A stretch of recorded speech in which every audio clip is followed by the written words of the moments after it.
Starts now.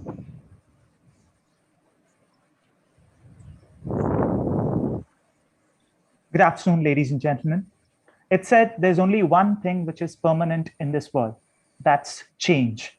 In a competitive world where the job scenarios are changing every minute, it would be a great thing to move out of our conventional mindset and explore the new possibilities in job market.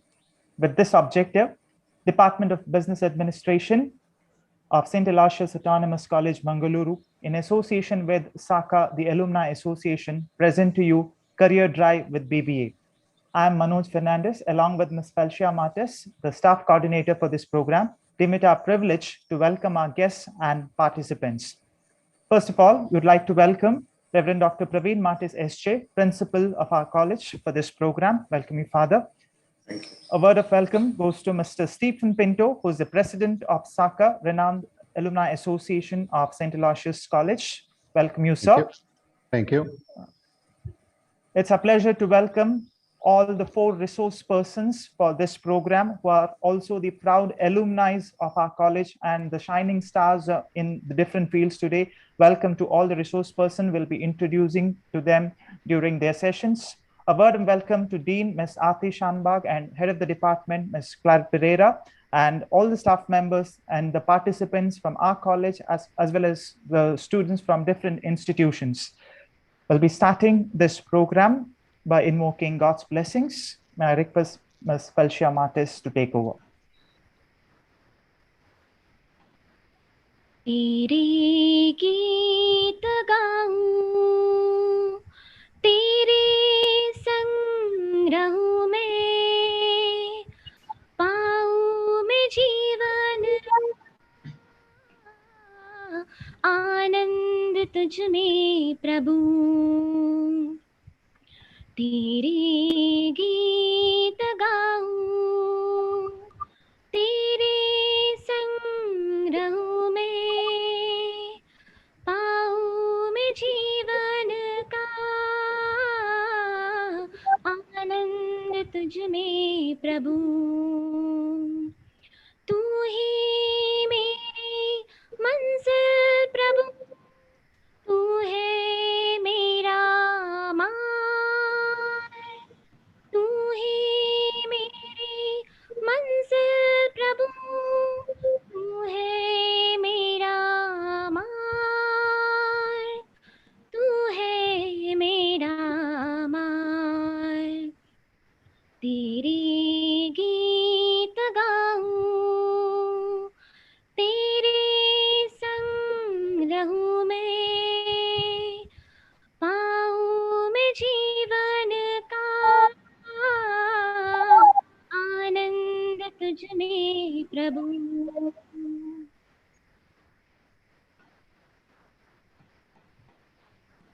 Thank you. Our principal is a constant source of support in all our endeavors. Now, may I request Father Principal with his opening remarks. Good afternoon to all of you. It's my pleasure to be here this afternoon, to be here for this important program, Career Drive with the BBA. Respected resource persons, our illustrious alumni, Mr. Faizan, Ms. Rashmi, Mr. Chaitanya, and Ms. Atira. I think it is a homecoming for you. And the SACAA president, Mr. Stephen Pinto, my dear members of the faculty, and my dear student friends. It's for the first time we are having such a wonderful reunion of our past students who have done extremely well. Those are studied here and coming back to us, talking to our students.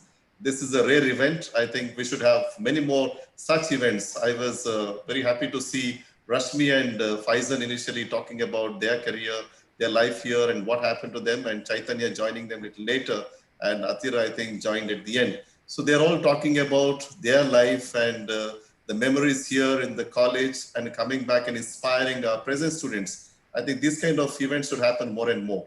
I think that is our vision, that we wanted our students, those who have done well, get back to us and get connected with our students. So our students also feel inspired by your presence. So that way, this is a very unique event that we are organizing with in association with SACAA. The SACAA president, Mr. Stephen Pinto, is here. SACAA is a very active body. You can also, the resource person also can join this SACAA, that is St. Aloysius College Association, Alumni Association. So this renowned body, almost about 100-year-old, and our college is 141-year-old. And these people have been contributing a lot. And these days, you know, Chaitanya was saying about his family business. The first wave, I think, was wonderful. The second wave was not that great because initially things got dropped, and later on, after Ramzan, it started picking up. So we all know what happens in our country and what happens during these times. These are not easy times. These are most difficult times that we are living in, especially during the time of pandemic. And the pandemic also is a time of crisis and opportunity. It has also brought many of us together. I think this is such wonderful reunion that is happening where you're all getting back to the institution during this time of pandemic. In a way, during the time of pandemic, the humanity is the winner. That it has brought all of us together to take this whole earth, the common home, forward. During this time, we need everyone's help, and today definitely will enlighten our students or engage them with the different skills that you achieved during your life. I don't know how much you achieved when you are here, but after that, definitely you have learned a lot during your career in your own field, like Rashmi was saying about television, script writing, and other important thing, and Faizan about the photography and the family business and the skills and HR analyst that Atira is. So all that can come in, and definitely this will be a very engaging session. So I wish all of you all the best. Especially I thank the Department of BBA for taking a wonderful initiative. Arati, Miss Arati, and the whole team has taken a wonderful initiative. I thank them, and thank the SACAA president and the SACAA, and wish you all the best. God bless you. Thank you, Father Principal, for your words of encouragement.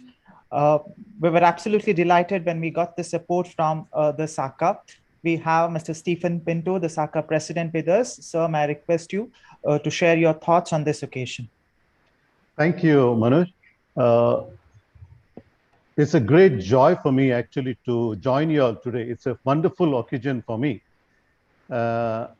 Dear Father Principal, Director of, I don't know whether Dennis has joined, Dr. Dennis, Miss Arati, Head of BBA, Claire Pereira, our resource persons, Faizan, Miss Rashmi, Chaitanya, and Mr.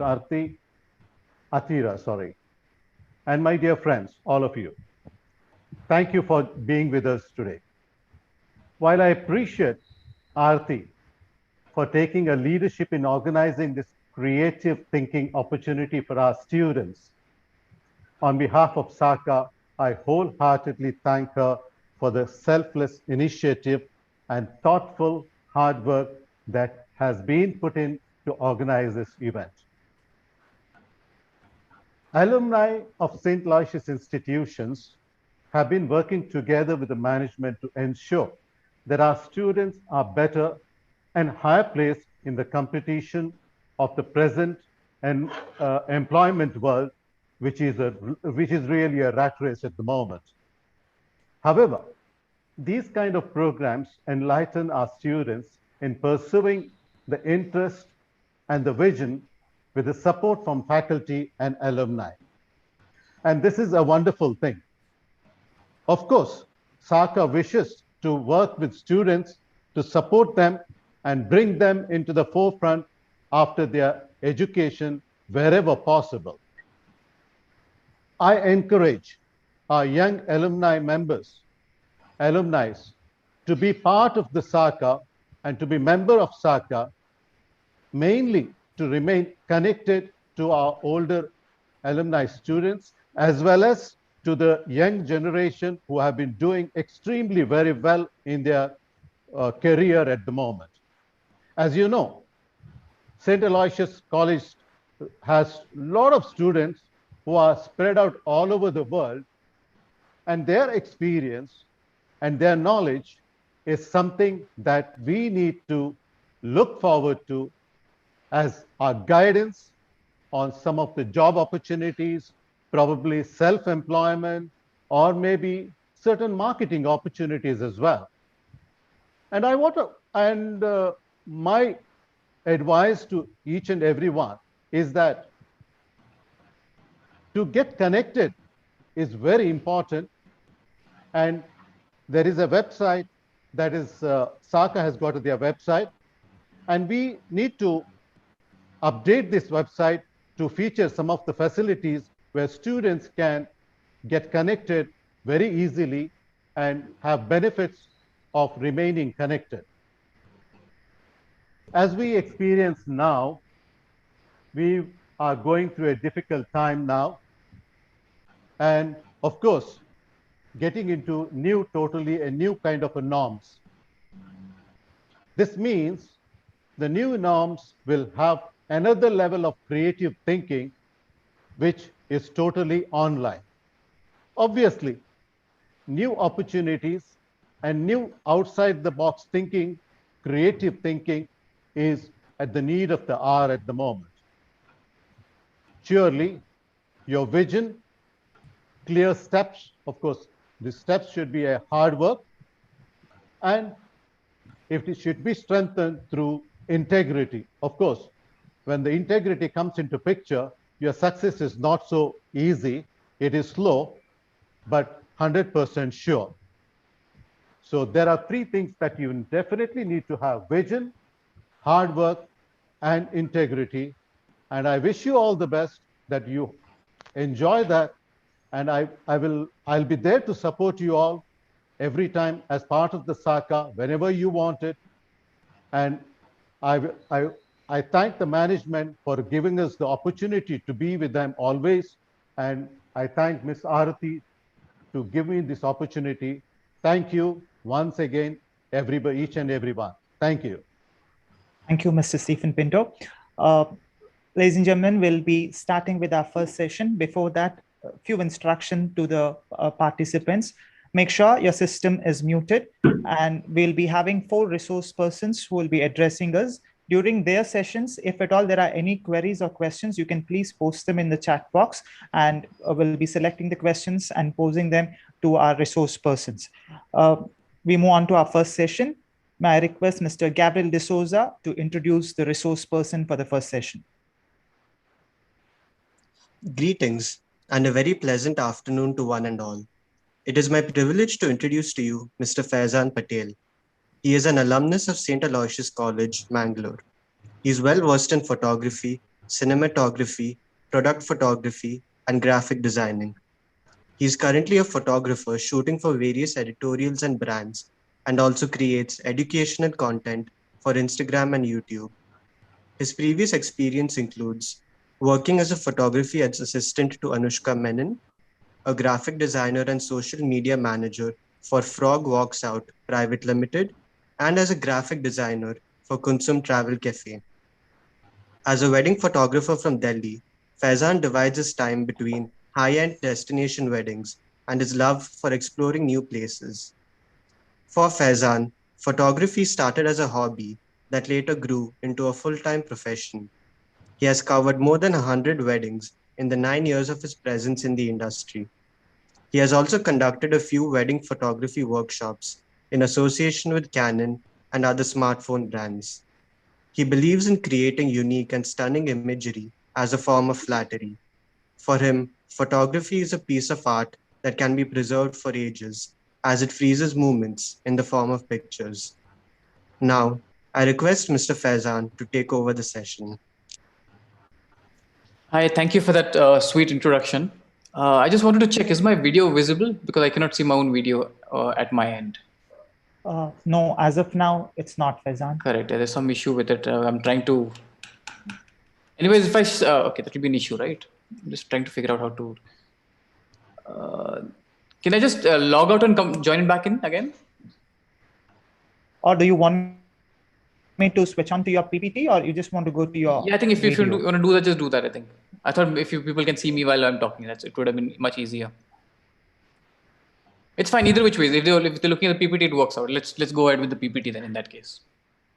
Okay. Shall I present it, or you will be doing it? Sure. No, you do it. It's okay. You go ahead. Okay. Roger, sir, is it visible? it is visible. It is visible. Yes, Mr. Faizan, please Okay, carry on. am I good to go? Yes. Okay, so we are on the first slide. I know it's not a typical picture that photographers click. We always have a DSLR or something in our hand, and there's a mirror selfie that we usually click. But since I'm an influencer as well, this was shot at an event. Yeah, I'll just show you the content of today's presentation. It's about me, my timeline, my photography, and genres that you could be interested in. So yes, Gabriel has already introduced me. I'm a photographer based in Delhi, and I shoot weddings and fashion product and many other genres. After my BBM, I moved to Manipal University to complete my master's in media and communication. And I've covered lots of weddings, 100 weddings, in fact, in my last 10 years of experience. And yes, that's about it. Now, moving on, I'll just show you my timeline. To 2005 is when I moved into, when I got an admission into St. Aloysius College. I did BCA, in fact, for a semester before dropping out. I realized computers was a bit too technical for me. And in 2006, I re-enrolled into St. Aloysius College into the BBM program. And 2007, I think a year later, smartphones were evolving, and that's when I had my first smartphone, which had a good camera as well. So that's when I started my tryst with photography. And in 2011, after completing my master's, I moved to Delhi, where I worked as a graphic designer. I quit, then I got into wedding photography. Again, I quit that because I was not able to sustain myself. So I went back to a job as a graphic designer for another year. In 2012, again, I quit. And this time I tried my hands at product photography, and I worked in a digital agency as well. Again, in 2013, this is the second time, a third time, in fact, that I've quit and joined. So this time, but this time I started my career full-fledgedly as a photographer. I didn't quit after this. I assisted a photographer by the name Anushka Menon. You should check out her work on Instagram and on Google. Brilliant work. She's an amazing fashion photographer, one of the leading fashion photographers in Delhi and in India for that matter. And 2014, I shot my first editorial for a magazine called Cosmopolitan. 2015, for the next 2-3 years, I was shooting the Vogue wedding show, official photographer for the Vogue wedding show. 2016, I tried my hands at automobile photography. I shot Ford. I shot for Ford automobiles. I shot. I think the Ford Figo had launched then, so I had covered that the social media platform aspect of it.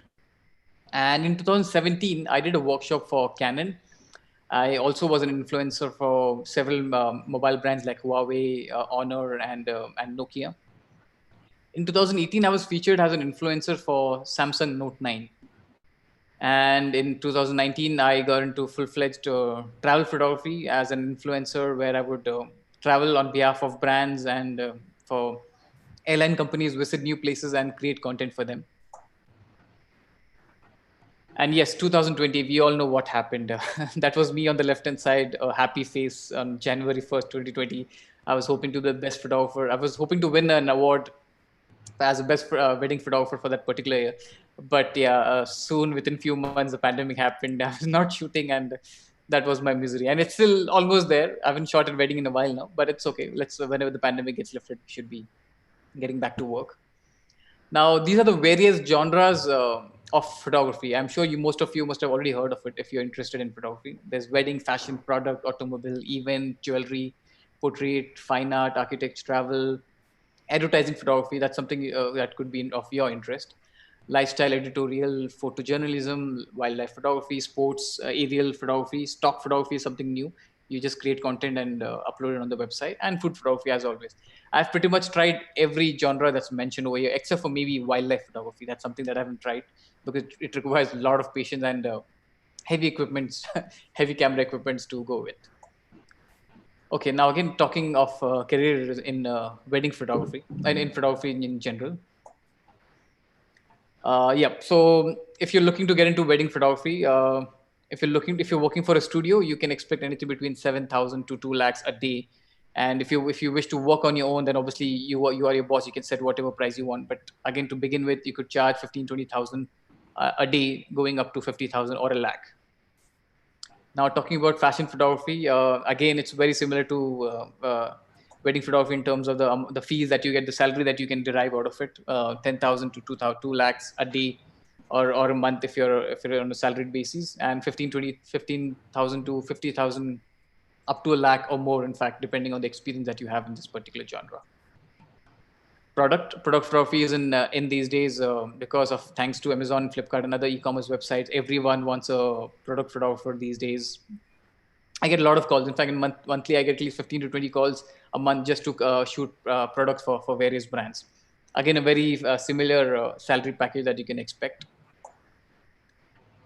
Automobile photography is one of the most challenging bits of photography, because you're dealing with something that big, highly reflective. So technically, you have to be very sound, and you should be prepared. You should have done your homework before you shoot automobile photography. Again, if you're working for a magazine, for a automobile magazine, expect anything between 30 to 2.5 lakh salary, depending on the experience. And if you're freelancer, again, you can set whatever price you feel like. Event photography, it's very simple. There's an event, 3-4 hours max, of 8 hours at the max. Very similar to weddings. There are people involved. There's an activity happening. Again, a very similar salary and fees package that you can expect. Interior photography, again, one of the most challenging bits of photography, because you're dealing with such a large scape, and lighting is involved. Sometimes if the sunlight is not doing good, you have to make sure you figure out something on your own, get your own lights, or if you could play with the bulb mode on the camera, you could fix this. You could master the art of interior photography.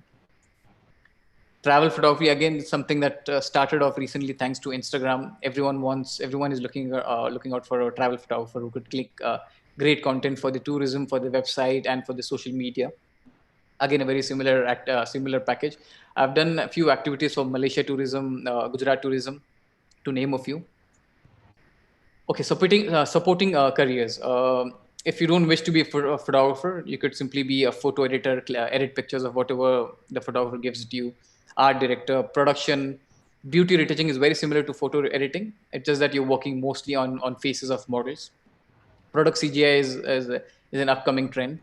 You could be a styling person, a light man, a studio manager, as simple, and a graphic designer. Again, guys, while you are at it, make sure that you enroll yourself into a session of graphic designing. I mean, do a crash course in graphic designing. It could help you, not personally, maybe if in future, if you wish to quit your respective lines, you could always use some bit of graphic designing in your life. I did a crash course for 3 weeks, and I'm still using it in my photography bit. You could be a film and a video editor as well, a makeup artist, and a camera operator. Now, coming to some of the best websites to learn photography from. These are some of the websites that even I've used. There's Skillshare, it's a paid subscription. Udemy, Flern, Coursera, Fstoppers. Then there's Creative Live, ProEdu.com. Most of these are paid subscriptions. So you have to pay a monthly or an annual fees, and you could learn from all the data that they have on their website. Pixel Village is another amazing platform started by an Indian photographer. You could even refer to that, or you could simply just head over to YouTube. In fact, when I moved to Delhi, YouTube was the one that came to my rescue. If I got a call for a particular genre of photography, I would always research. I would do my homework on YouTube and prepare myself. I would do some test shoots at home before heading out for the actual shoot. Again, some etiquette that I've learned over my 10 years of experience. Be punctual always. If you set a call time of 8 o'clock or 9 o'clock, make sure you're there 15-20 minutes before that. You see the studio is ready, the space is ready, you've done your recce, and you know what shots you're going to take, and you brief the team that's present over there. Be organized, of course. Have your work organized. Be prepared for the shoot a day in advance. Do not just party while you have a shoot next day. Just relax, plan out what you could do next day. Charge your batteries, have your camera bag ready, dress up well. Yeah, this is very important, especially in a place like Delhi or even Bombay for that matter. People have a first impression the way you dress up, so always be well dressed. Get your hair done and everything. Be prim and proper. Be confident, of course. Confidence comes with experience. So the more you shoot, the more confidence you'll get. Be proactive. Always go out that extra mile for your clients. And one thing I really stand by is under promise and over deliver. Always have a promise, whatever it is, or under promise, deliver and under promise, but make sure you over deliver it. If you're saying you'll give client 6 pictures edited, you could probably give them a couple of more pictures, and they would be happy, and they would obviously come back to you for the next shoot. Go that extra mile for your photographer, as I've already mentioned. And don't forget to smile. Don't be serious. If you're smiling, if you're happy, it shows that you're confident, and you give out that same positive energy to people around you. Yes, I think that's about my session. Thank you. I'm open to questions if you have anything from my particular session. Thanks, Mr. Faizan. How much time did it take, by the way? That's all right. Okay. Yeah. We got 2 questions. First, one thing is they just want to know a little bit history about candid photography. And now that's taking over. That's really ruling like anything. So they just want to know about candid photography, when it started in India, how many years of history. That's the basic thing. Okay. Honestly, I think it's not something new. Candid photography started around the time when I was clicking pictures. So maybe 2010, 11. That's when candid photography was a hot thing. Everyone wanted a candid photographer. But over the period of time, I do not call myself a candid photographer anymore. I call myself photographer because I'm there to cover every expression, every moment of the wedding or the event that's happening. So I keep it very generic. Candid was a hot term. It's not anymore. And I'm sure most of you even know the process. It's mostly clicking pictures of people in their happiest mode. But there's nothing like that. There are even sad moments. There are all kinds of moments that happens across. You have to be versatile and stick to calling yourself a photographer first than calling yourself a candid photographer. Yeah, the last question is this. I'm sure this is out of their experience of attending the weddings and such events. They say there was one time where there were hardly 1 or 2 photographers to cover the event. But today is an era where sometimes more than the people on stage, there will be photographers, 8 to 10 photographers. So what's the idea behind it, and how is it worth to get 8 to 10 photographers? Okay, I would say this is a slight fault on the part of the clients. What usually happens is clients, the bride side and the groom side, they call their respective photographers. So there are 2 photographers from the groom side and 2 photographers from the bride side. And of course, the videographers and their assistants, they basically storm the entire stage. The audience barely get to see what's happening on the stage. So I usually, when I sign up a client, I usually tell them, listen, it will be just my team, and there will be just a photographer, a traditional photographer, and a videographer on stage, and lights around. That's it. Nobody's blocking your view. You get to enjoy your event. We are there just to cover your moment, candid or be traditional. And yeah, so it's mostly we try to convince the client not to hire 2 different set of photographers, because it becomes a tussle on the stage as well. We're both fighting to get the same shot, and sometimes it gets very unpleasant for both the teams involved. And if you see, eventually you're getting similar pictures. So why waste twice the budget and get the same pictures? Give us that money instead. In fact, half of that money that we are quoting, and we'll do a good job. Yep, that's all right. Yeah, thanks, Faizan. The thoughts were really refreshing, and they must have got a really good idea when it comes to photography. Thank you so much. They did, yeah. You guys can connect with me on Instagram or Facebook, whichever platform that you find me on, and I'll help you if you have any further queries regarding the same. All right. Thanks, Faizan. Cheers. Thank you. Yep. We'll move on to our next session. May I request Ms. Nariksha to introduce our resource person. Good morning, everyone. It is indeed a pleasure to introduce our next alumni guest speaker, Mrs. Rashmi Abhyasimha. Our speaker has a distinguished career in filmography. Graduated Bachelor of Business Management from St. Aloysius College, Autonomous, Mangalore. She pursued Master of Arts in Mass Communication and Journalism, and also postgraduate diploma in English Literature. Moving on to the career highlights, our speaker started off as a freelance television actress, worked in various TV serials like Namma Sharade, Zee Kannada, Mahabharata, Udaya TV, Pallavi Anupallavi, Star Suvarna, and many more.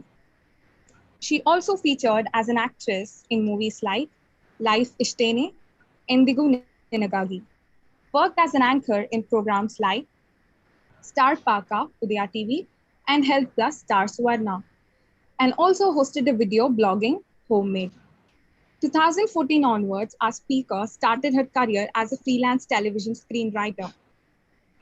Some of her remarkable work in TV screenwriting are Milana and Har Har Mahadev, Star Suvarna, and Jyote Jyoteyali, Zee Kannada.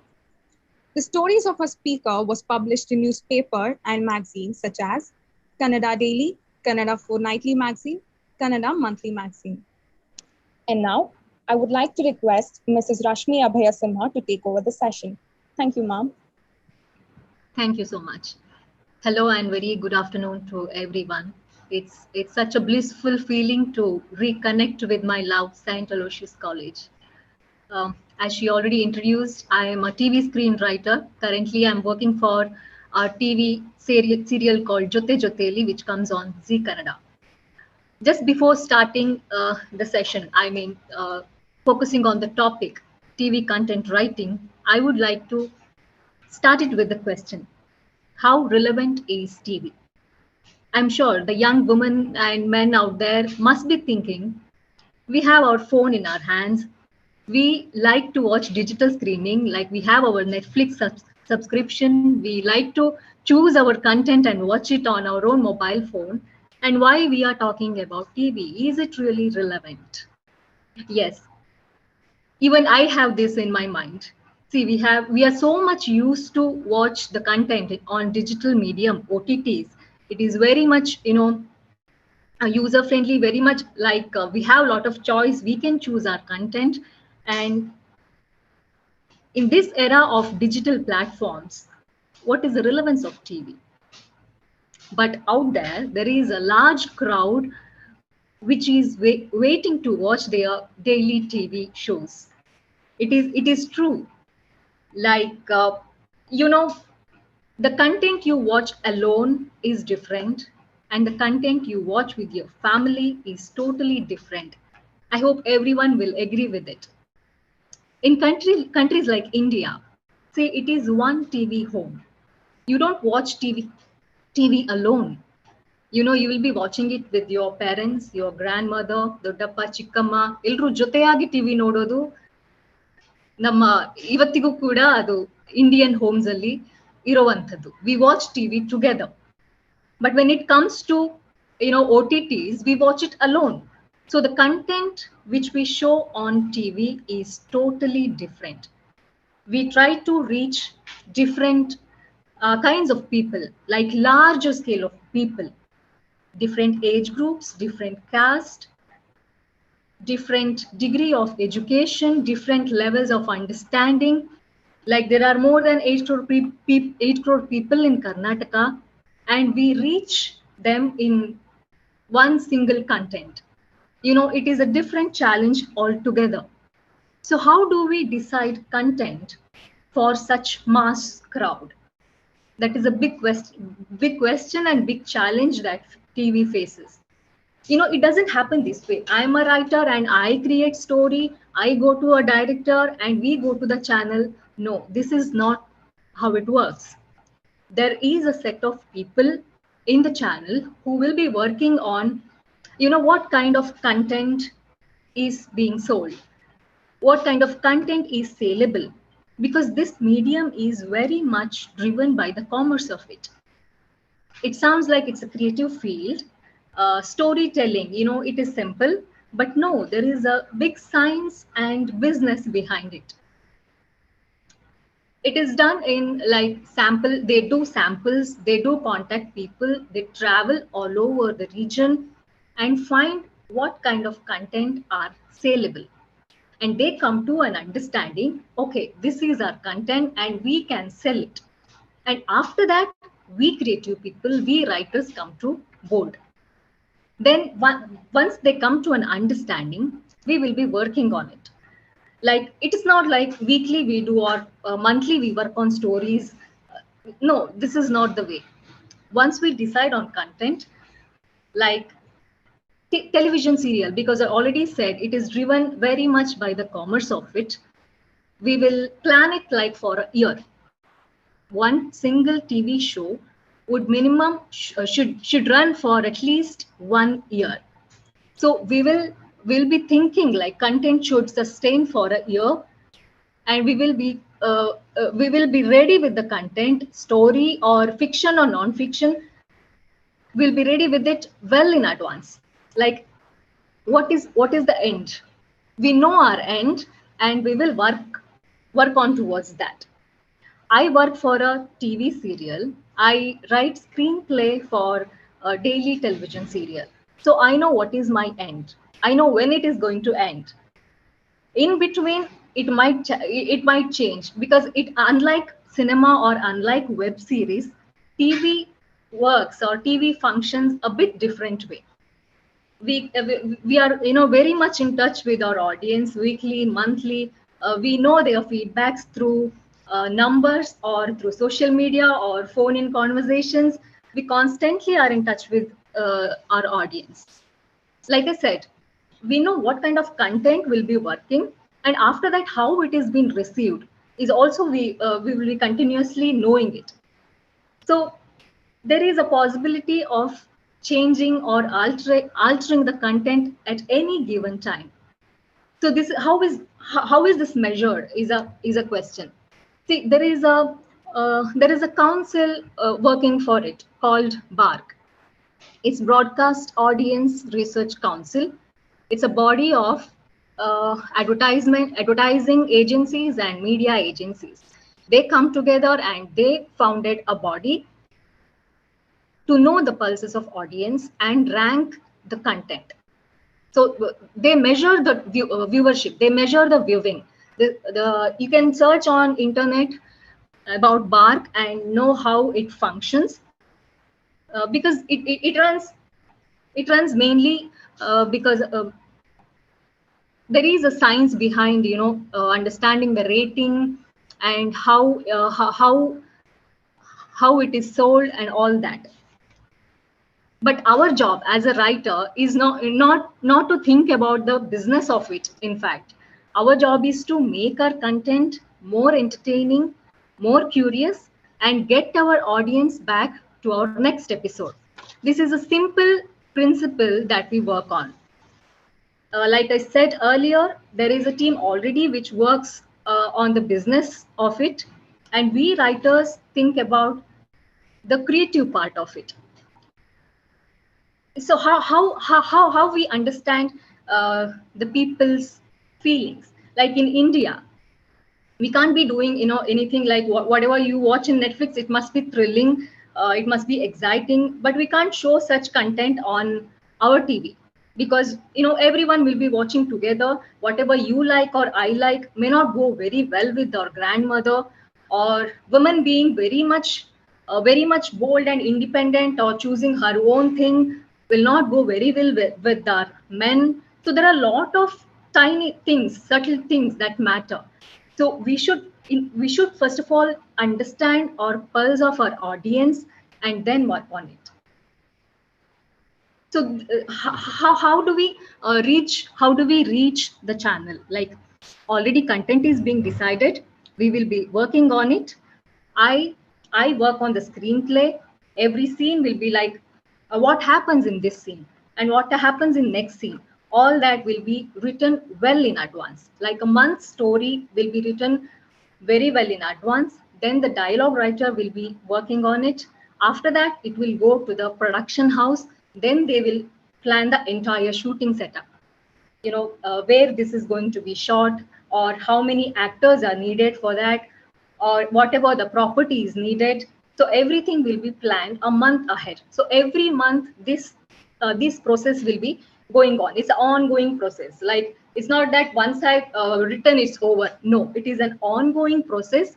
I will write a month story for once, and it will go to the dialogue writer and the production house. They will plan the shooting, and then the shooting happens in whatever location is written on the screenplay. After the shooting, it will go to the editing room. Then they will edit it according to the screenplay. Screenplay is like the basic, like the blueprint of any building. They have, writing is normally the very less spoken field. Writing is mostly considered as a hobby, not as a profession. But here in visual medium, writing is what is most needed. This is the basic. So based on the screenplay, based on the writing, even the editor will orderly, he will put those scenes according to the screenplay and then finalize the episode. So this is how the normal shooting happens. To talk about the career opportunity in writing, as I already mentioned, writing is often considered as hobby and not as a profession.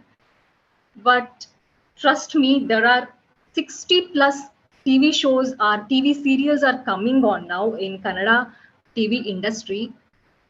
There are scarcity of writers. You know, the same 4 5 writers will be writing for the 60 shows that are being on air.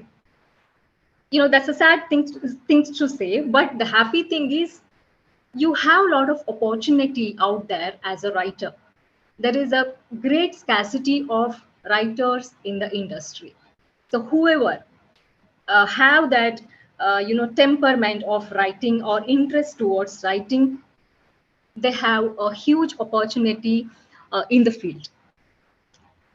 This may be because of in this medium, this is mostly spoken for the glamour of it.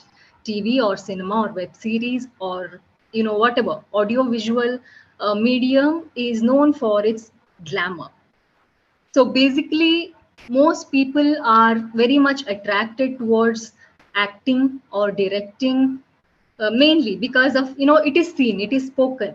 But writing is normally not spoken, but it has got a huge opportunity, and it is very much fun also.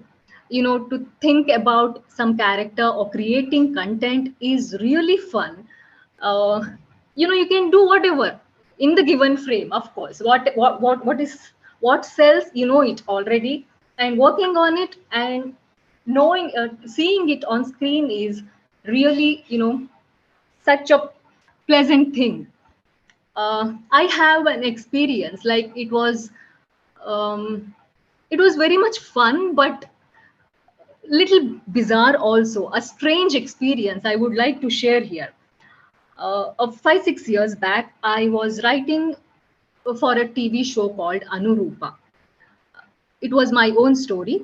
We were targeting the urban audience during that time, but today, these days, TV is mostly targeted towards the rural audience. Those urban content was like a college story. I used to write for that. After almost by the end of it, I was supposed to deliver my baby. Uh, I came to the hospital, came to the labor ward, and I was having the labor pain.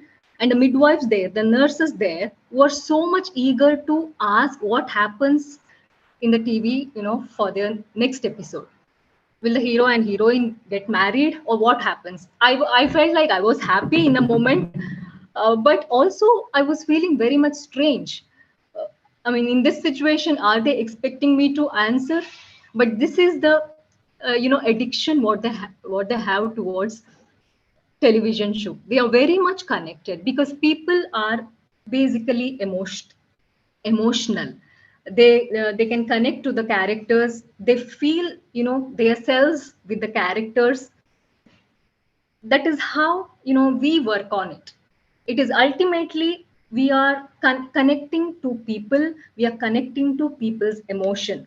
Of course, there is a science and business behind it, but as a writer, as actors, we connect to the people. So ultimate goal is that we have to win people's heart. That is the that is the fundamental thing in TV, because people have a lot of sorrows or happiness or humiliations in their lives. They somehow want to see it in others. They want to connect with others. They want some sort of comfort for themselves. This is how we try to bring in characters. We try to connect to the people with the emotions. Ma'am, I'm afraid to say the time factor. Okay. Yeah. All right. I will finish it. So, though it involves a lot of business, or maybe it is considered as business entertainment, you need to learn to connect to the people to get to them. So, you can anytime choose to be a writer, TV writer, if you have that emotion or if you have that temperament to write. So if any questions, you can ask, based on Yes, this. ma'am. There are two interesting questions which have come your way. One is they've Okay. given the example. In the year 2006, Mungaru Male released, and Jayant Kaikini sir set a new trend with Anisuti Deyako. And within no time, there was Yograj Bhatt, who was the director of that movie, came up with Hale Patre Hale Kabina. So is it like, do you set the trend as writers, or do you go with the trend? No, it depends on the writer. See, they don't decide to set a trend or something. Every writer tries to connect with the upcoming generation. You often feel like outdated. You write the same thing and you will feel outdated.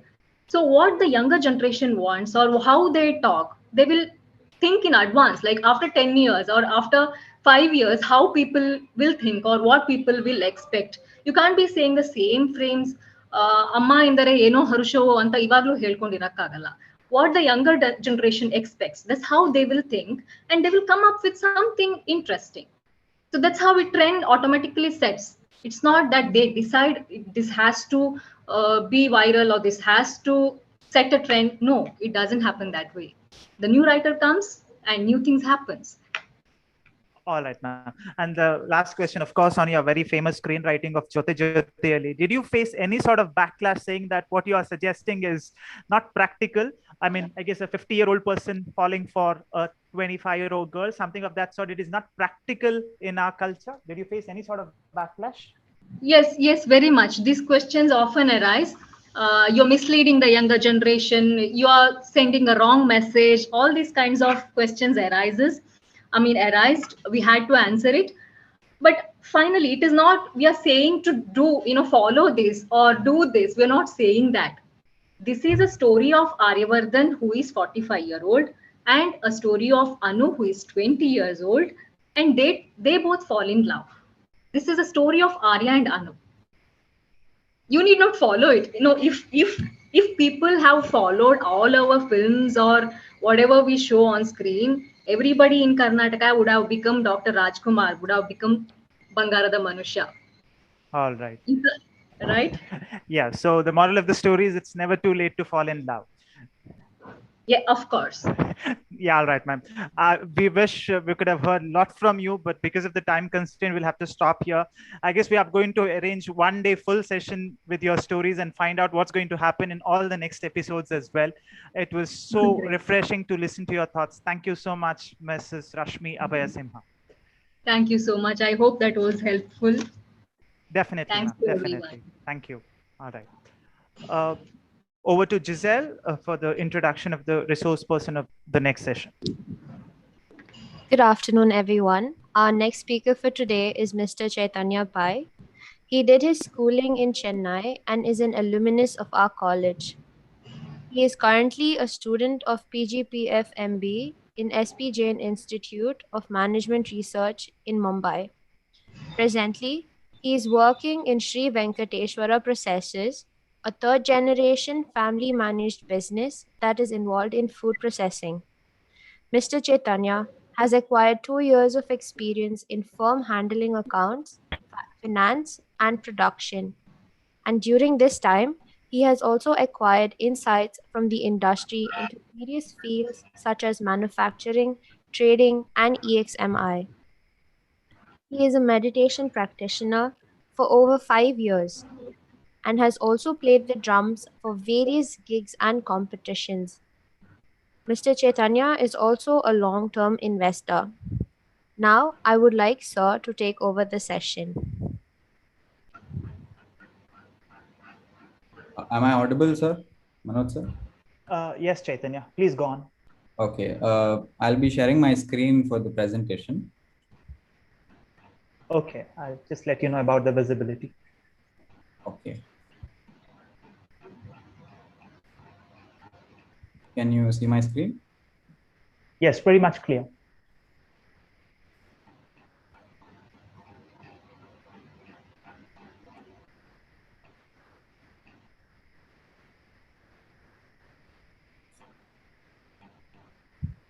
Yeah. Can you see the presentation, sir? Yes, Chaitanya, it's clear. Please continue. Okay. Good afternoon, everyone. A little bit about myself. I'm Chaitanya. I'm a third generation member of our family business. Our business is primarily importing and processing of raw cashew nuts, and our market is present all across India. So it's a very simple business, and I'm here to deliver on the topic empowering family business. Again, a very simple topic, if that's what we assume. But let's get into it and let's see. So, for the sake of this presentation, I've divided this topic into three segments. Firstly, we'll be exploring what exactly is a family business, and we'll try to understand more about that. The second segment will focus on why should we even empower a family business in the first place. And then we move on to the third segment, where we see how we can empower, if at all we have to, if at all we choose to empower, how can we empower? So in these three segments, I'll try to take you through the slides. So the first question that comes exactly into our mind is, what are family business? You know, there are certain criteria set by government for a small business, for SMEs basically. There are certain turnover restrictions. You know, everything under 50 crores comes under medium segment. So there are certain restrictions like that. But what is the criterion that defines a family business exactly? Now, the reason this question arises is because many of you, your parents may have a shop, let us say. My dad owns a grocery shop, let's say that. You know, you might be wondering, am I a part of a family business? Is that also a family business? So to understand this question, we will have to see what are the criterions that define a family business. Well, my friends, unfortunately, there are no solid criterions or set criterions that define a family business. So now this takes us to a very vague place as to how we can try and find out and how we can define a family business, right? So it makes it a little difficult, but for the sake of this explanation, we'll have to sort of condense it into a ball, which you and I can play catch with. So I'm going to set a certain constraints, and the constraints are, I define a family business as a marriage of two dynamics, the family dynamic and the business dynamic. So these two dynamics are two worlds on its own. And when they come together, a sort of magic happens, which is called the family business. So for the sake of the presentation, a simple definition I would like to give is an enterprise whose majority ownership is held within a family is a family business. Now that might answer your question as to whether my dad's shop is a family business or not. Well, yes, my friend, it is a family business as it has the potential to become a second generation if you choose to continue it. So I hope we have understood what a family business roughly is, so that we can head on to the next part about why we should choose to empower a family business. Now, why should we empower a family business? All family businesses have a certain similar characteristics, I would like to say. All family businesses have low growth, they have low debt, they have low acquisitions, and they have high profits. These are all in comparison with all the corporates out there, all the companies out there. In comparison to them, these are the standout feature of a family business. Overall, we can see this and we can roughly say that the family business is very resilient or defensive in nature. It takes a very defensive stand, not very aggressive, not towards growth, you know. So you might be wondering, Are, there are three negatives, there is one positive. Why should we even empower a family business now? Okay, I take your point. That is exactly what even I thought first. But see, what happens is family businesses run 70% of the global economy all over the world. So when I say this, keep in mind that these are small businesses also included, you know, like small shops controlled by a family. All of these come into account, but totally they account for 70% of the global economy. So when they play, so now you might be asking me, okay, Chaitanya, they are controlling 70% of the global economy. What is the need to empower them? Agreed. Again, you are quite right in asking this. But what is an interesting phenomenon that is observed in a family business is that when 30% of all the family businesses manage to reach the second generation, that is, the son or the daughter decides to take over the business, and decides to continue it, the second generation. But interestingly, only around 17 to 18% manage to reach the third generation, that is, their children decide to take up the business. And even more so, beyond the third generation, it's less than 10%. And I think this data is also a little old. So right now, I think less than 5% of businesses go beyond the third generation. So we see that there is a steady decline in the number of, in the continuancy or the inheritance of family business. So in such a scenario, you might ask me again, Chaitanya, they are not doing well. I mean, they don't want to continue their own business. Now, why should we empower such an organization? And again, I would say you are quite right in asking me that. Because I strictly believe in this law of nature that only if you are strong enough to survive, you should survive. So I'm not going to be biased towards a family business and say we need to empower them because they are family businesses. No, family businesses, they should have something special which gives you a reason to empower them. I mean, otherwise, why would you need to empower them just like that? So I bring in the concept of decentralization or the benefits of localization. This is something that I have coined this term yesterday because to explain to you this phenomenon that I have observed. All right. So to explain this to you, I will bring in the concept of Bitcoin into the picture or cryptocurrency into the picture. And I'm sure you guys are, all of you are quite well versed with the crypto right now. And I'm sure a lot of you are playing with crypto as well. So you might understand the underlying concept of decentralization, which comes with crypto. So the concept of decentralization basically means that when the power to make decision is spread out, when there is decentralization, it benefits and growth thrives. All right. So now the same concept I would like to bring it to the corporate structure and see what the resemblance is. Now, when an organization is huge, when it grows beyond a certain limit, okay, huge corporates, what happens to the decision making in the grassroots level is something that we have to observe. Now, this is not necessarily related to the size as such, but just for the sake of the example, I'm telling you this. To give you an example about this, let us take a scenario. All right. Let us say there is something that you have purchased from a large corporate, and the product turns out to be defective. How is the process? What is the process that you choose to go about? You're going to call the customer service and you're going to tell them, I've bought a faulty product and I need a refund for the same. And the person on the other end of the phone, the customer service, she really doesn't care about whether the product is, whether you are affected or what is your state right now. She's just doing her job at the other end. So in this, even though she might be able to get the job done at some stage, that connect or that love for the company is not there in her heart. Now, I'm not saying this is the case for all, but mostly it's everybody is just doing their job at their own level. All right.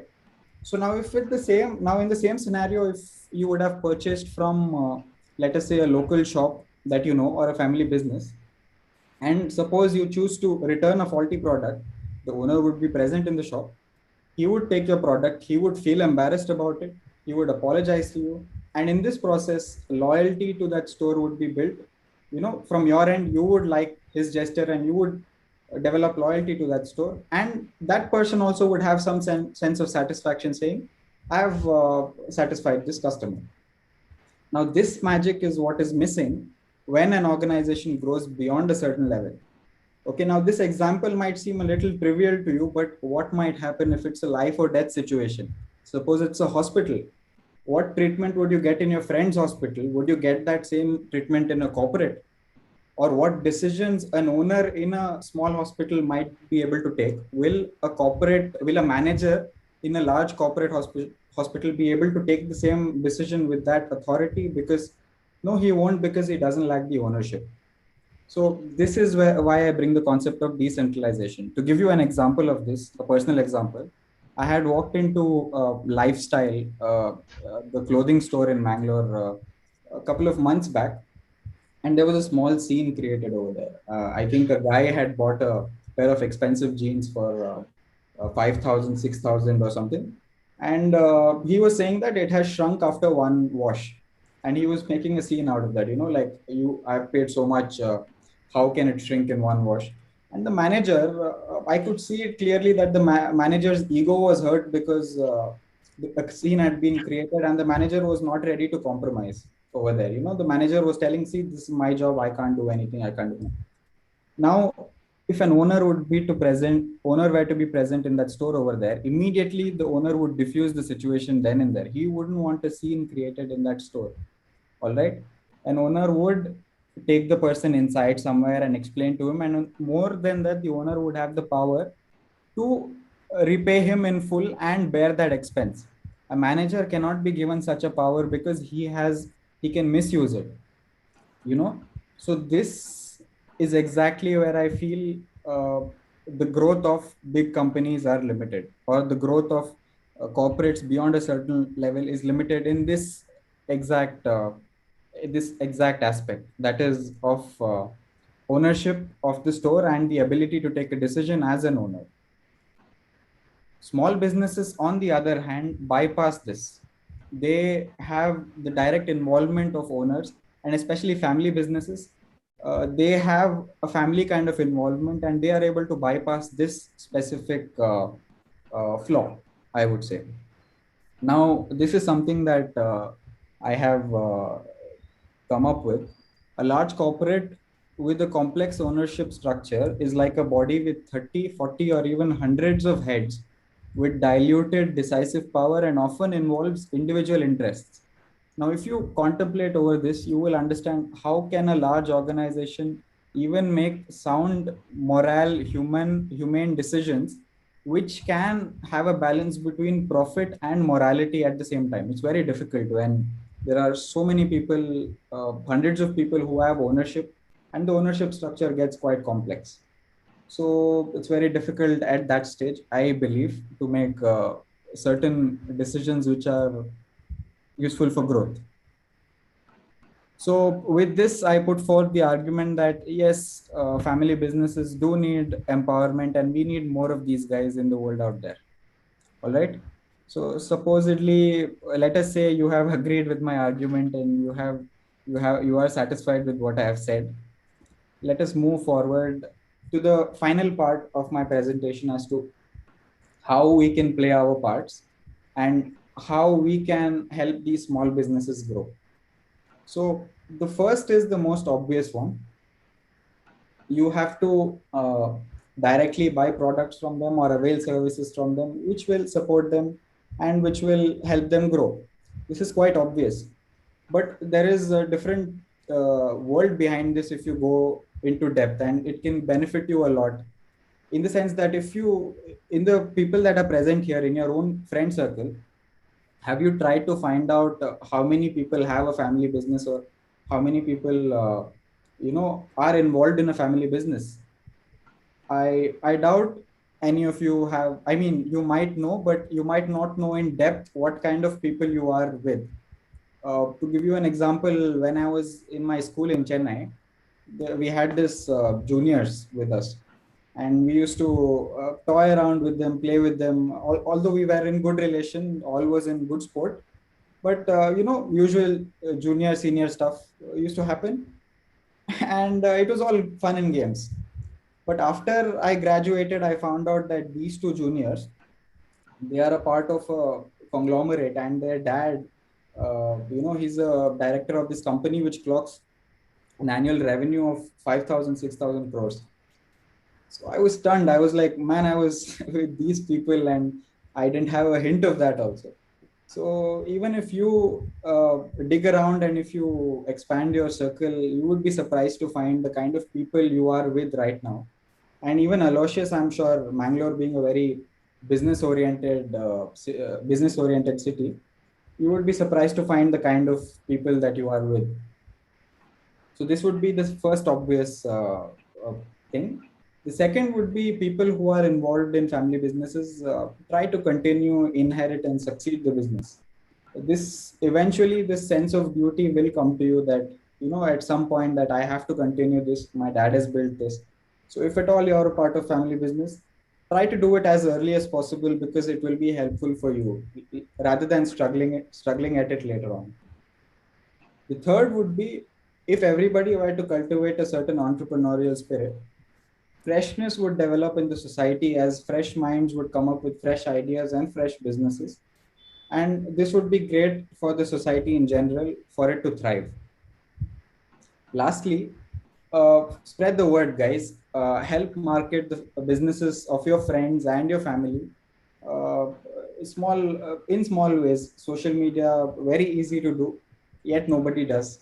I mean, we can put up Logan Paul versus Floyd Mayweather statuses in our Instagram, but we can't. We shy away from spreading the word about our friend's business. So that is one thing I would like to encourage. If all of us put in collective efforts, I'm sure this could be a great step in making the society a better place as well, where we have individual decisions. People who are able to take individual decisions rather than a corporate taking a very generalized decision. So this could lead to the society going in a right direction. Is what I feel. So technically, I have covered all three parts that I had told you in the beginning. I have explained to you what a family business is. I have explained to you why the need to empower it in my perspective, and I've also explained to you how we can do it. I've given you very simple steps. So I think I've covered my topic as such. Yes, Chaitanya, I guess, yeah, it's time up your side. Okay. I had one extra slide for the people who are not involved with family businesses. Manoj sir, if we have the time. Yeah, quickly. I will be very quick about this. So this can help everybody in choosing your career. This is a very crucial time for the ones who are in third year. First point is capitalize campus placements. Guys, campus placements, don't take it lightly.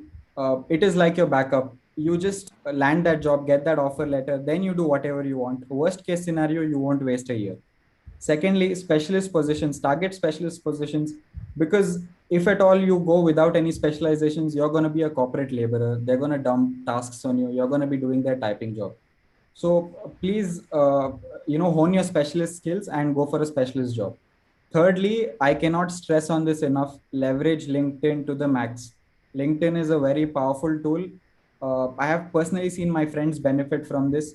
You can get opportunities, unlimited opportunities through LinkedIn. Polish your LinkedIn profile, do tons of certificate courses which are available online for free or even paid. Hone your LinkedIn profile and go out there. You can be benefited from this. Third, the next point is ride the startup wave. Right now, there is a huge startup wave in India. Try to get into this ecosystem. And now would be a good time for you to call, all your cousins or friends in Bangalore, Mumbai, and try to get contacts with these startups where you can get very valuable experience working in the ground level of building a company rather than the pay. It's very valuable experience. My friends have benefited from this, and you can leverage something called ESOPs or stock options when you do this. ESOPs are basically you get paid in startup stock rather than money. And personally, what I have seen, my friend, he was paid startup stock worth 2 lakhs, I think, last year. And the company valuation shot up. And this year, his ESOPs are worth 15 lakhs in 1 year. So this could be very valuable money early on in your career, if at all you manage to leverage this. Fourth, finance. Finance is right now booming in India. Everybody is investing in the market. So CFA is a very good option. I would recommend, very tough, but I would recommend if you guys can manage to crack it, please go for it. You can mint money. Lastly, banking, I say for the people who want a very laid back and who want a sort of stable life with stable pay. Why I suggest banking right now is I've personally seen that there is a hopeless lack of supply of staff in banks currently. Banks are understaffed to the point that it's not worth mentioning also. So please leverage on this right now. You might have to give an extra exam, a banking exam, but if you manage to crack it, it's a good opportunity for you all. So yes, I think I've covered all that. Yes. And good luck to you all. Yeah, two questions coming your way, Chaitanya. One is from our faculty, Joel Melrick Fernandez.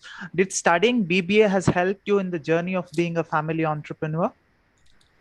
Definitely, sir. I would say I wasn't the most brightest or the most active student in class, but whatever I've heard in my class or stored in my subconscious, they kept resurfacing when I encountered practical problems. So accounting terms that I had listened to, when I could recall it in real life, it was very helpful for me. So yeah, sir. Right. Yeah. Great to hear that from our alumnus. And the next question is a tricky one. So, for some people, having a family business is a precious situation because they'll have to continue the legacy of their ancestors. One more way, for few people, it is a blessing in disguise because it also provides them a launching pad. Is it like how we look into it? Is it up to our perception? What's your view on this? Definitely, it's a perception. Many people, they don't want to continue it because the father-son relationship is always very complex, so they don't want to be like their dad.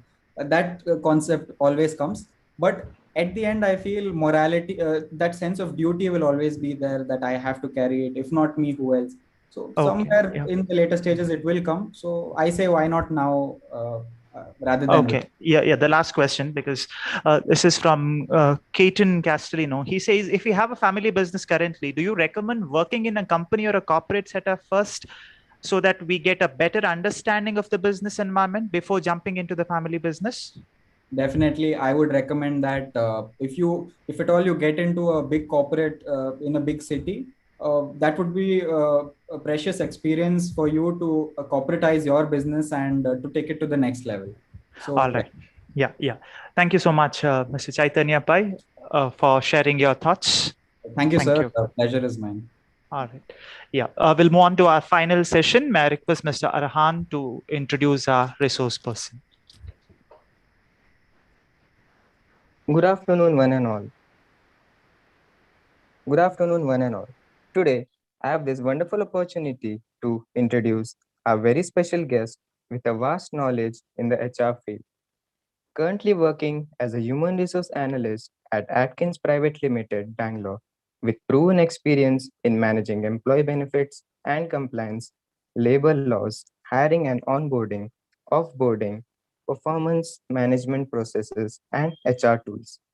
Formerly known for role as HR secretary at two of the most reputed companies in Bahrain, namely LB Consultancy, WLL, and United Arab Construction Company. Today, she will be guiding us regarding various skills and qualities we need to develop to excel in the human resource field.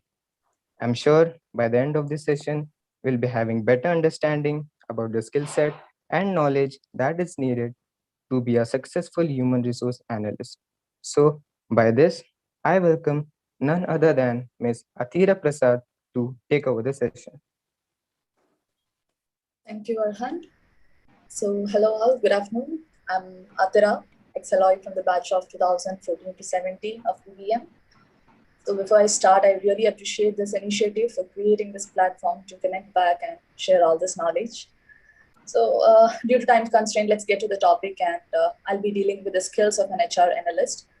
Let me give it as an example from my career perspective itself. So I started my career as an HR secretary as soon as I completed my BPM and worked in GCC over like 2 years. Just right before the pandemic, I was relocated to India. As my position was held as an HR secretary, I was given the task of meeting our employees, laborers, or deal with their paperwork. Usually I could say like kind of resolving labor laws and monitoring the hire process, etc. It is mainly of a paperwork in GCC rather than compared to our Indian corporates, not just Indian corporates, compared to other corporate. So there was no technical knowledge or like HR system training that was given to me in my probation or the training period. I was provided with all linked with people, like how to deal with the people of different background, how to behave, like, in labor law offices, LMREs and CR, which are basically the government offices. So I used to spend most of the day with them, like with the PR officers, do all the paperwork. And so what I understand is that I learned like how about treating people with your culture and building up a strong relation through communication and constant meetings. So the first and foremost skill which I would like to say is that communication and consultation. It's how tactically we could resolve the issue. Like, trust me, I had situations to hold up with a stakeholder after me doing like a very terrible mistake in the process. It happens. So being able to efficiently handle these questions and complaints, the ability to communicate formally and informally in a different way, and where our communications stand in a way. Like what I understood from my experience is that we could solve half of the problems with a very good verbal communication, even though we are just back with the process. So that's one point. Second point I could say is that proactivity, spotting potential problems early and preventing them from escalating. Like to be proactive as an HR professional, you must stay informed and current on the emerging trends across, not only with the HR, but what the business you are working for and what's the work culture is. Like additionally, HR skills training should be continuous as part of your career development. And according to me, I work as a Scandinavian region. I worked for the team which is basically for Sweden, Norway, and Denmark. These are like three regions with three different culture, but one common thing about them is that they don't work like us. Like they don't go beyond the working hours. We usually sit even after if our time is 9 to 6, we sit till like 10 o'clock, 11 o'clock, according to our work, right? For them, it's not like that. Every second is money at the beginning for them. And when I started my career in Bengaluru, I have to face an escalations in my cases, which was from Denmark, which was going to affect the quality of my work. So we have to think like what to do when something goes wrong instead of being tensed and going around the push. I mean, that's not going to help. You just have to think proactively. What's the next step we can do there? And the third point I could say is teamwork. You all been working as a team, as an HR professional. You are expected to work in a team together with your colleagues in your HR and with your stakeholder, with the managers in the organization. Working together internally by actively aligning HR activity benefits both the organization and the HR perspective. See when you're working as a team, as an individual contribution, always matter, like staying put in a team and thinking, oh, other persons will do, the other jobs, and I just have to be a part of the team. No, it's not going to help you as a career development. Of course, you'll get paid, but as per looking for the career development, you won't be having such a growth in that. So be a part of every step in the team, take initiative, give idea, and trust the process. It is a slow process, obviously, to get a promotion. Or it's not like you are very active today, you're going to get something next day. No, it's a slow process. So trust the process. And next point I could come up with is HR knowledge and expertise. There are a lot of HR systems which we have to work when we are in a corporate. Trust me, I didn't have much of a knowledge when I joined Indian corporate, as even though I had like 2 years of experience, which was mostly, which I mentioned, like government officials with paperwork. It was very difficult for me at the beginning to cope up with what it is actually and learn them. Like I had to put my extra hours in the beginning and know the system. When we are like prominent in that platform, we work, it always gives us an extra confidence, right? So I had put in my effort, and now I can work on the HR system, which you had heard, like Workday, Economy, like few payroll systems. You have to think I had zero knowledge in the beginning, even though I had 2 years of experience. So I had taken up that to my level now. So every minute is learning and knowing more. Like in case of if you're getting an HR case to solve, we have to think what exactly and how we are going to solve it. Same way in the case management, we might think what's so important in that. Like case management, it's basically like, you write whatever is there, how correctly you are doing the steps, how perfectly you are managing the things. But because of the case management fails, we have some quality drops in the teams as well. So it's not only the knowledge in the HR system, but also how you deal with a case. And the next point I could come up with is relation management and global culture awareness. I know we all have to work with different culture, different people coming up, even though, work-wise or in in your college, you are dealing with a lot of people, right? Coming into my experience, when I worked in GCC, the culture was totally different. When I came into Scandinavian region, when I was dealing with these people, it was another level, like extreme. I can't compare my teams, like how I worked with the GCC and I worked with the team in India. So I had to work like background, knowing their background and taking up a decision. Like, okay, are they going to respond like this? It was very crucial for me. For me in GCC, people or work clients usually wants to get into a coffee chat and do the dealings. While as in Scandinavia, for example, we can take as at Denmark, it's always straightforward. You go for the question, they give the answers same wise. We go vice versa. So a strong relation with stakeholders and team members, knowing their culture help you in a way like it gives you exposure as an individual and knowing them more, like connecting with them in social medias, your stakeholders, if you have someone from UK, if you have someone from Sweden, Norway, anyway, knowing them more out of the work also will benefit you. So that's the relationship you have to maintain there. And next point I could come up with is HR system and implementations. I could explain this from my background. When I was a part of team for Scandinavia, I was a new supporting. It was a new team. Like it got even though now it's also the transition period is going on now. So I was part of the new supporting team when I joined the Bangalore, and was working as a core team as well in building all the minor steps that will help you with the business grow. Like even though if somebody is coming from the UK team to join the Scandinavia team, they should be well aware of the fact, like, okay, how is the process going? How is it going on? So I was part of that. And HR data comes from the HR system, often referred to as like human resource information system. I know you have a session on that HRIS.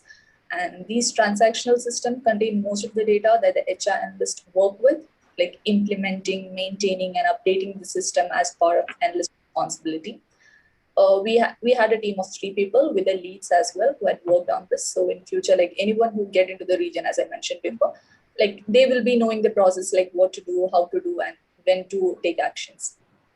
I think these are like the main skills in the HR analyst process. I just wanted, since you are like finally a BBM students, I just wanted you all to understand, like quite a few organizations are looking for an HR analyst, like predominantly with the soft skills. Like if you just go revise all the points I've said, it's all the human skills, it's all the soft skills we have, right? It's just like how we inculcate according to the situation.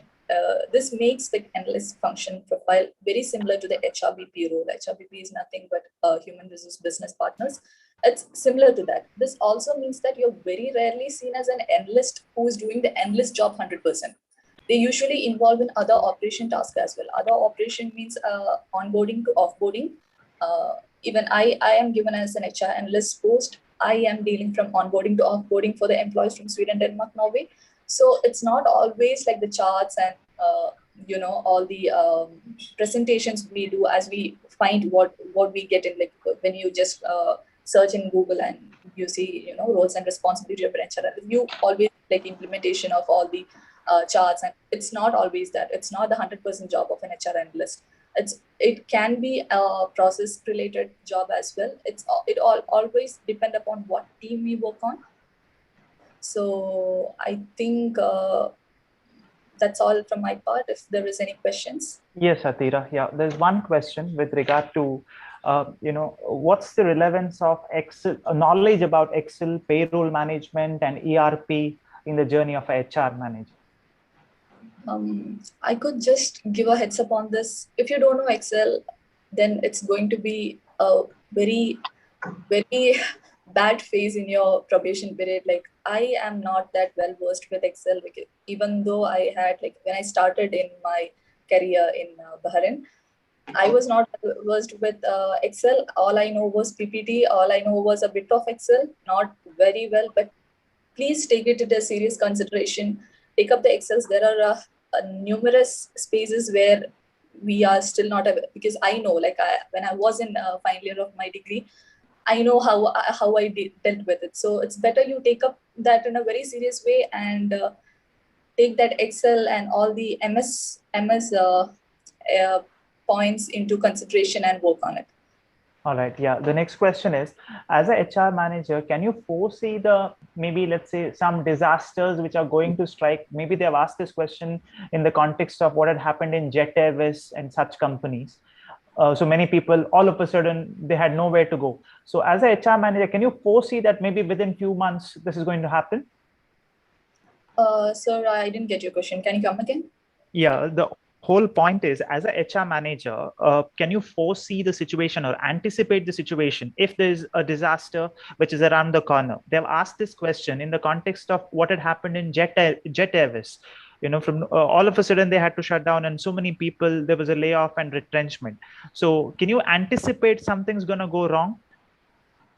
I can tell in my perspective, I don't think there is going to be, first of all, let me tell you, when the first hit of pandemic comes in, I was jobless. I didn't have a job. I was searching for a job, and I had to 6 months in my house only, just searching for it. And I didn't have a hope at all because there was no openings, no business was running. When I was called for an interview, and then it got cancelled. And when I checked back, they said, business is not going so well, so we are just freezing the recruitment. But now they are adapting it. Now they are adapting. Work from home is all flourishing. Now they are giving extra. Everything is going on a basis. Even though we all employees are working from home, everything is on a control. So I don't think it's going to affect the business. Even though they might take a little bit of time to come up with the new implementation, since we are all not working as a team from the office but from the house. But it's nowhere going to affect the business in a long run, but everybody is going to be back in actions at a very soon time. All right. Thanks, Atira. It was a pleasure witnessing your homecoming. Manoj sir, can I ask one question to Adira? Yeah, Roger sir. Yeah. So Adira, this is Roger. I just wanted to add to the first question, that is the knowledge of Excel. In what level you prefer? Is just the basic or Excel with analytical skill? What would be your advice? It's the analytical skill, sir. It's not always like, we can go with the team members with the help. We can go and ask with the team members. It's always like a 10 minutes or 15 minutes of job getting things done from the team members. But according to my experience, what I did is I take a lot of time on that. Even though if I have to go to a team member and ask for it will be a very basic thing for me, because I didn't have much of a knowledge in Excel. Even though if it is a very basic thing, I had to wait like 15 minutes or 20 minutes just for them to be free and come back to me and explain it to me what it is.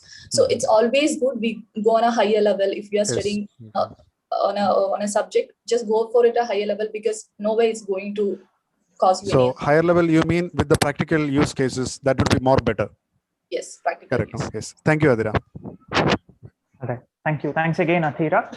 That concludes all our sessions. And now may I request Ms. Belcia Martis, the staff coordinator of this program, to propose the vote of thanks. Students, please be online. Further instructions will be given to you. Good afternoon, all. On behalf of Department of Business Administration, I take this privilege to thank each and every one of you responsible for the successful organization of this event, Career Drive with BBA. I express my heartfelt gratitude to our management and the principal, Reverend Dr. Praveet Martis SJ, for giving us the opportunity to organize the event and inspiring us with his encouraging words. Thank you, Father Principal. My profound gratitude for our 4 resource persons, Mr. Faizan Patel, Ms. Rashmi Abhaya Simha, Mr. Chaitanya Pai, and Ms. Atira Prasad, for taking time out of your busy schedule and accepting our invitation to be the resource person of today's event. Thank you for sharing your knowledge and experience with our students at this present time.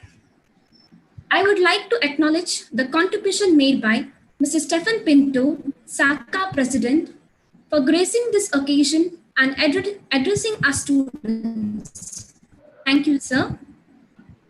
My heartfelt thanks to our director, Dr. Dennis Fernandez, for his constant support and guidance. My sincere thanks to our Dean, Ms. Aarti Shanbhag, and Head of the Department, Ms. Claret Pereira, for guiding us throughout, without which this event would not have been materialized. My special thanks to the co-convener of this event, Mr. Manoj Fernandez, for skillfully moderating this event. I appreciate the support extended by the faculty members of our department in various stages for preparation of this event. I thank the student coordinators, Gabriel De Silva, Niriksha Balakrishnan, Giselle Arana, and Arhan Syed for being cooperative and providing creative inputs. I would also like to thank Mr. Roger KM and Mr. Anant Rohit Bhatt for providing us technical support, and Madam Revati for drafting the report. I profusely thank all the participants for actively participating in this event. Thank you. Thank you, Ms. Felshia. Kindly fill in the feedback form, which will serve both the purposes, the Zoom as well as YouTube, both platforms. So kindly fill in the feedback forms. That will make sure you will get your certificates for this program. The certificates will be mailed to you in 2 days. And for the students of our college, for the attendance sake as well, this feedback form will be helping you out. So kindly fill in the feedback form.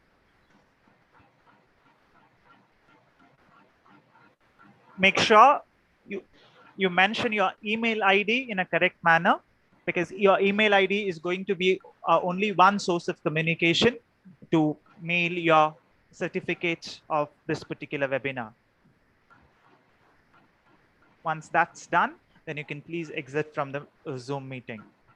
It was an absolute pleasure to have all of you with us today, and hopefully the 4 alumni of our department and our college have enlightened you with regard to the job opportunities when it comes to the future. Thank you so much. Thank you, one and all.